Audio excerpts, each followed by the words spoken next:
ada rumah yang ditinggalkan penghuninya kosong.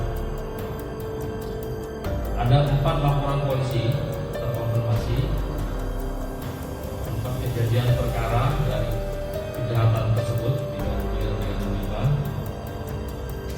di mana 2 diantaranya di wilayah hukum Polsek Kapuas, 1 di Polsek Cengkareng, Jawa Barat, kemudian 1 di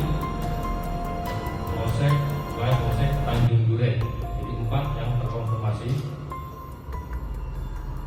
Kemudian waktu kejadiannya sejak 4 Januari 2019, kemudian hari Jumat, kemudian hari Sabtu 5 Januari, kemudian hari Selasa tanggal 29 Desember 2020, kemudian hari Minggu 14 Maret 2021, kemudian 7 Maret 2021. Kebanyakan terjadinya pada siang hari dari jam 11 sampai jam 15, jadi siang hari. Kemudian pelapornya ada saudara Edi.